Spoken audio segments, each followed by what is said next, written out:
differentiation of inverse trigo functions. So in this we will see which are the formulas that we have to remember, when to use these functions, how to use. We will solve 2 to 3 sums, and then we will solve one out of box questions. First of all, we will see formulas to remember.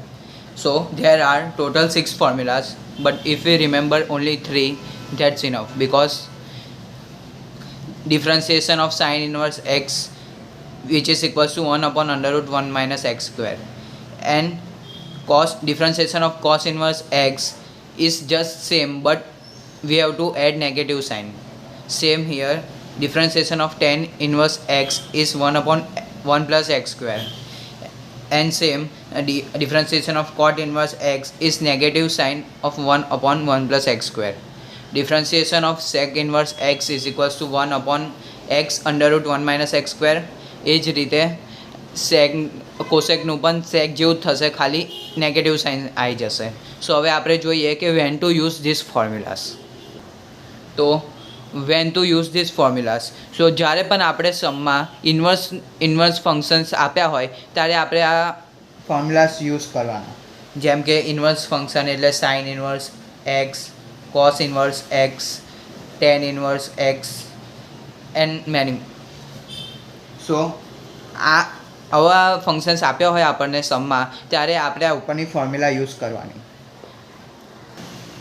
Four example, આપણે આપ્યું હોય કે y is equals to cos inverse 1 minus x square upon 1 minus x raise to 4. પછી બીજો sum આપણે લઈએ, y is equals to sin inverse 3x minus x cube upon 1 minus 3x square. સો આવા ટાઈપના સમ્સ આપ્યા હોય ત્યારે આપણે આ ફોર્મ્યુલા યુઝ કરીશું. હવે આપણે જોઈએ કે હાઉ ટુ યુઝ ધીસ. સો એના માટે આપણે પહેલા એક સમ સોલ્વ કરીશું. તો આપણે સમ આપ્યો છે y is equals to cos inverse 1 minus x square upon 1 plus x square, અને x ઇઝ બિટવીન 0 થી 1. સો પહેલા તો આપણે વિચારીશું કે x આપણે શું લઈએ. તો આપણે અઝ્યુમ કરીએ કે let x is equals to tan theta. પણ આપણે x tan થીટા જ કેમ લીધું? કેમ કે જો આપણે આ ફોર્મ્યુલામાં tan થીટા પુટ કરીએ તો આવશે 1 minus tan theta, 1 minus tan square theta upon 1 plus tan square theta. એટલે આ જે ફોર્મ્યુલા છે એ થઈ જશે cos 2 થીટાની, અને cos ઇન્વર્સ cos કેન્સલ થઈ જશે એટલે બચશે 2 થીટા. એટલે આપણે x ને tan થીટા અઝ્યુમ કર્યું. એના પછી આપણે આગળ લખીશું x equal to tan theta assume કર્યું, તો x ની જગ્યાએ આપણે tan થીટા નાખી દઈએ તો આપણે મળશે y is equals to cos inverse 1 minus tan square theta upon 1 plus tan square theta. આ જે ફોર્મ્યુલા છે cos 2 થીટાની છે, તો we can write cos inverse cos 2 theta. હવે આપણે ચેક કરવું પડશે કે આ જે 2 થીટા છે એ cos ની પ્રિન્સિપલ બ્રાન્ચમાં આવે છે કે નહીં આવે. એટલે આપણે ચેક કરીએ તો આપણને આપ્યું છે કે x ઇઝ બિટવીન 0 ટુ 1. એટલે થીટા કેટલાની વચ્ચે આવશે?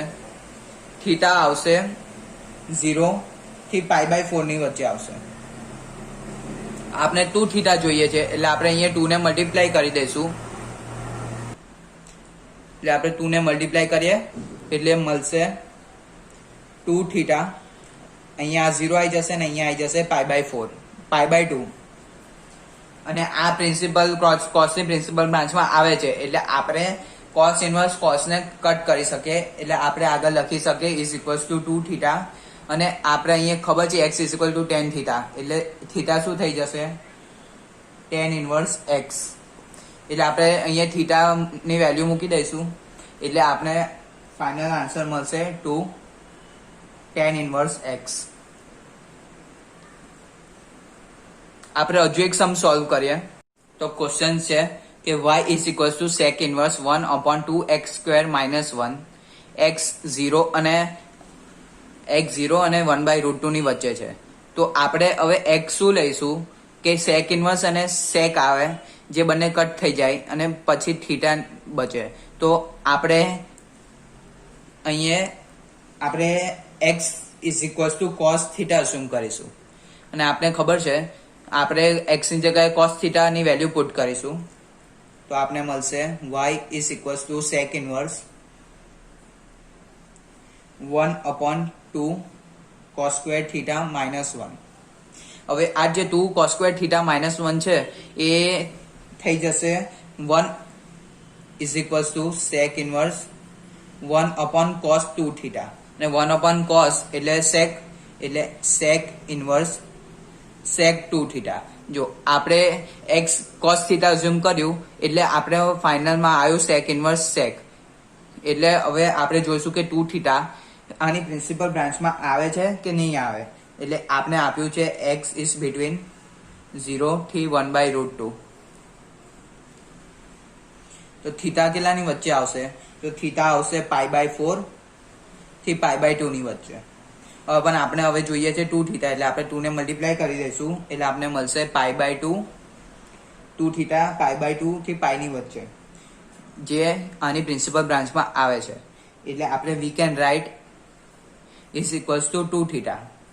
હવે આપણે x ખબર છે, આપણે x અઝ્યુમ કર્યું છે cos થીટા, એટલે થીટા કેટલું થઈ જશે? cos inverse x. તો આપણે થીટાની વેલ્યુ અહીંયા નાખી દઈએ તો આપણે ફાઇનલ આન્સર મળશે 2 cos inverse x.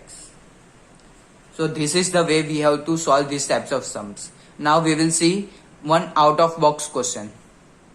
તો ક્વેશ્ચન છે કે y is equals to sin inverse 2x upon 1 plus x square.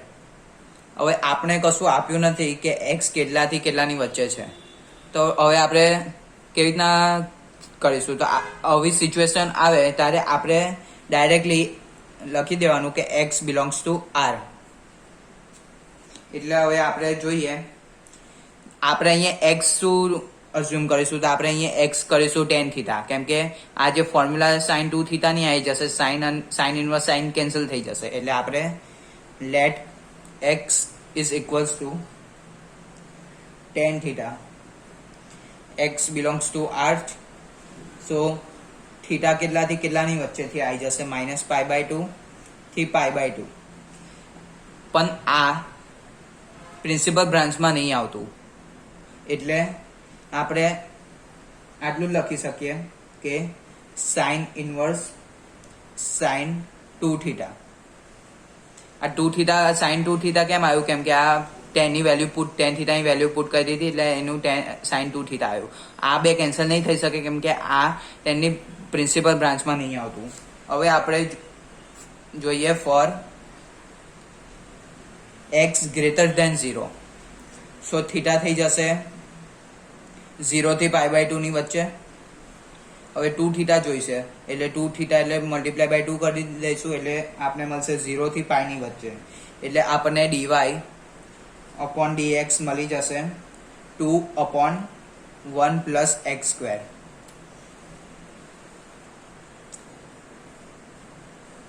આપણે અહીંયા ફોર્મ્યુલા લગાવી ઇન્વર્સ ત્રિકોણની.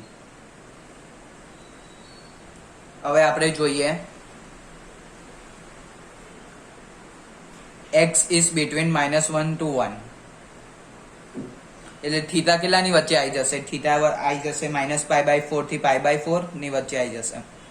આપણે 2 થીટા જોઈએ છે એટલે મલ્ટીપ્લાય બાય 2 કરી દઈશું એટલે આપણે મળશે -π/2 થી π/2.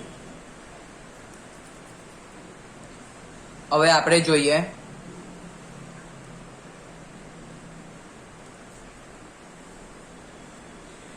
x is greater than 1. તો થીટા થઈ જશે π/4 થી π/2 ની વચ્ચે. 2 થીટા જોઈએ છે એટલે મલ્ટીપ્લાય બાય 2 કરીશું એટલે π/2 થી π ની વચ્ચે આવી જશે.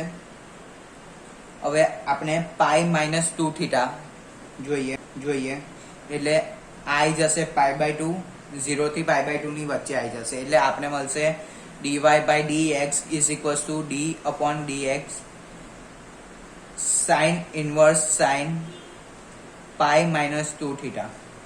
એટલે અહીંયા આપણો આન્સર આપણો આન્સર આવી જશે -2/1 + x².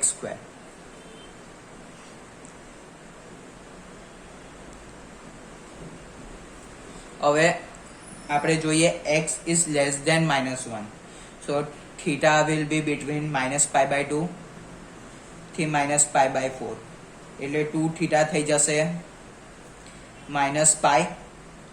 થી -π/2 ની વચ્ચે.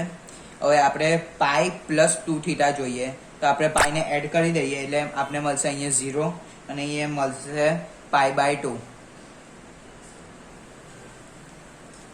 એટલે y થઈ જશે sin ઇનવર્સ -sin π + 2 થીટા, એટલે y will be is equals to -sin inverse sin π + 2 theta. sin inverse sin cancel થઈ જશે એટલે અહીંયા મળશે -π + 2 થીટા, એટલે dy/dx is equals to -2/1 + x².